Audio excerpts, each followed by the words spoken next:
So believe it or not, we're going to be getting new iPhones this year. I'm pretty sure everyone knows that by now. But here's the strange thing. Apparently, the iPhone 13s or the iPhone 12s, whatever they're going to call it, is pretty much going to be a small revision coming from the iPhone 12s. And this is both good and bad because in a lot of ways, the iPhone 12s were kind of a small revision from the previous models, to be completely honest. And in some ways, it was a downgrade. And a lot of people are experiencing problems on their iPhone 12s as well. So that's kind of like another big thing to keep in mind. But regardless, a lot of people have been pushing out these articles that I have to go and talk about, saying that I think basically the biggest change that's going to be happening with these iPhone 13s is that Touch ID is going to be coming back.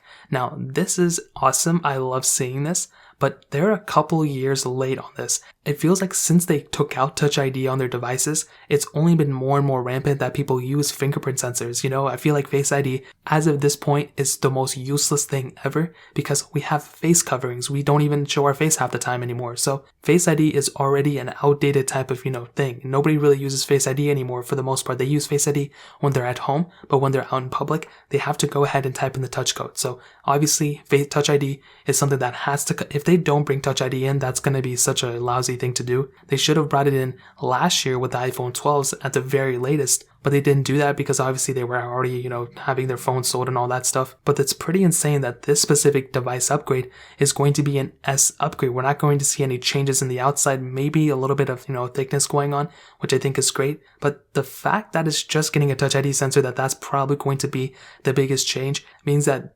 2021 is going to be kind of a lousy year for iPhones in a way, because if Apple doesn't make some crazy changes like they should, it's going to be insane. Now, the second thing is, or the third thing at this point, is that they are working on an iPhone that we've seen before, a portless iPhone, and I don't know who they're trying to sell this to. It just seems like a very, backwards type of thing to do. And it just seems like, with Samsung removing the microSD card slot and then Apple removing the port, it just seems like this is another case where Apple is just going to I don't know what they're trying to do. Because they're still going to have to do chargers, they're still going to have to, people are still going to have to plug in their phone to their computer, and not everything is completely wireless. I'll give you an example. With Windows 10, how am I going to go ahead and connect my iPhone to my Windows 10? I can understand Mac OS and everything, and there's some optimizations and software enhancements to fix that, but with my Windows 10 PC, how do I go ahead and connect my iPhone to that? Is it going to be through iTunes? Apparently iTunes is also going to go away on Windows 10 as well, at least that's some rumors are saying. So I'm not really too sure what's going on here. It just seems like if Apple does go through this portless trend that's going to start with the iPhone 13, at least the iPhone 13 Pro models, it's just not going to be such a smooth transition. We're already hearing rumors that the next MacBooks are also going to be bringing back SD cards and more ports and stuff. So it just doesn't make sense to me that Apple would go ahead and remove all their ports on their iPhone, but they would regain ports on their MacBook.